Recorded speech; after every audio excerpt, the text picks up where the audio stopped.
Markets pull back slightly here, bringing us to a 56 on the Fear and Greed Index, but we are still risk on. Watch to the end to see why. Let's zoom out and take a look at only Bitcoin, which has now reached 1.7% of total global money supply, still a 10x to catch gold. Sailor and Bitcoin go hand in hand, and his company strategy can enter the S&P 500 in as soon as September, which means more liquidity flow into strategy. This adds to the flywheels, and it looks like the game of musical chairs is not stopping anytime soon. Bitcoin's alpha, and of course Ethereum is the beta play here, and the treasury company leading the charge here is Tom Lee's Bitmine, which holds now 1.52 million Ethereum, looking to hit the 5% holdings mark of the overall Ethereum supply. His bet that Ethereum is the gateway for stablecoins, which it is showing true, and for the equities market, which is trillions of dollars. With all the Ethereum hype, just a few days ago, Ethereum hit all-time highs, and not only, well, they didn't hit the all-time highs in price actually, but transaction count, active addresses, and throughput, which means all-time highs could be coming soon.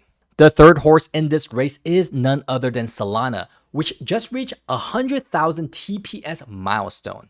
This is a little bit misleading because it's not actual transactions, it was test dummy transactions, but still a notable milestone as its current TPS is about 3,400. And of course, you're wondering how the digital asset treasury companies are doing for Solana. Well, DeFi Dev Corp, a real estate software firm, holds close to $273 million worth of Solana. Like I mentioned before, who needs meme coins when you can buy these shell companies acting as digital asset treasuries? Because less than 6 months ago, it was trading at 60 to 70 cents. Now it is 20 to 30x times that price.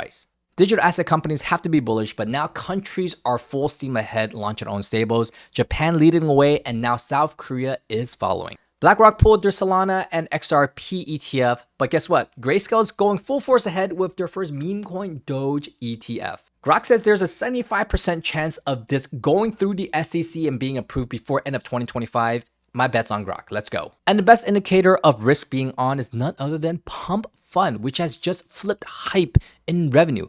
Hype is a top 13 cryptocurrency of all time.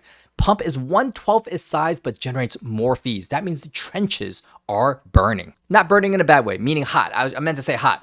Litecoin, a Solana meme coin launchpad, tied with the Heaven platform, is up 50% on the day, 150 million total FDV. This popped on our radar last week and it totally popped off. If you want to see what we're buying and selling on a daily, click on the link down below. If you don't like the meme game, Polymarket now has prediction markets on breaking news, which means you can bet 24/7 because there's breaking news all the time. Launchpads are all the craze because there's liquidity flowing in there. And you know we're getting into some hot stages when people are buying hats, knitted hats for $800,000. That's right, Dogwolf had the meme coin that's one of the top 10 meme coins of all time. This knitted hat is supposedly the one that he wore, supposedly, but it still went for close to $1 million.